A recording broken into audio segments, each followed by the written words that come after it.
Il-Ministru għat-Trasporti Borċ inawgura x-xogħlijiet fit-Triq Ħal Luqa f'Santa Luċija.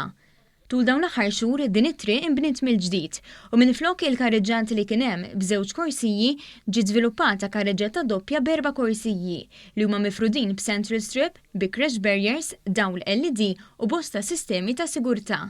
Il-proġett jinkludu wkoll passaġġi ġodda għall-mixi u cycle track b'tul ta' kilometru li se jingħaqad mal-korsija għaċ-ċiklisti li ddaħlet fi vjall l-avjazzjoni s-sena l-oħra.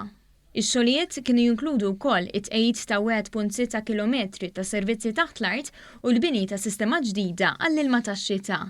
Fil-preżenza ta' kunsillira u sindki ta' lokalitajiet li jagħmlu użu dirett minn din it-triq, il-Ministru Borċ spjega li permezz ta' investiment ta' żewġ miljun euro, it-triq se toffri vjaġġar aktar sigur għal kulħadd. L-importanza tagħha hija mhux biss għal vetturi li għaddu ħafna u se tkun qed tintuża iżjed waqt il-Marsa Junction, imma anke għan-nies li jistgħu jimxu jew jgħaddu anke bir-roti b'mod sigur bejn lokalità oħra. Għandek ukoll idħul għall-ċimiterju tal-Addolorata wkoll.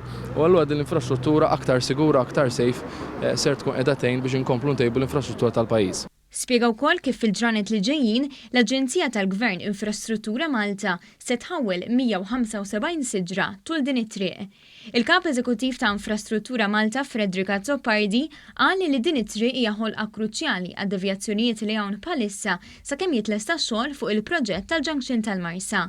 Fakkar kif bħalissa jinsabu għaddejjin ġmielhom ix-xogħlijiet għall-bini tal-mina ta' Santa Luċija, proġett ieħor li se jtaffi mhux ftit it-traffiku li jgħaddi minn tal-barrani u dak li jkun ħireġ minn raħal ġdid.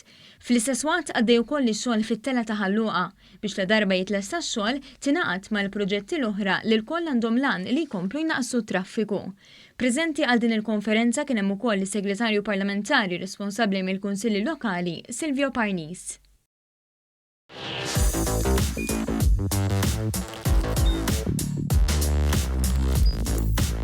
Idħol fuq one.com.mt u hemmhekk tista' tara l-programmi kollha li jxandru fuq One permezz ta' One Play.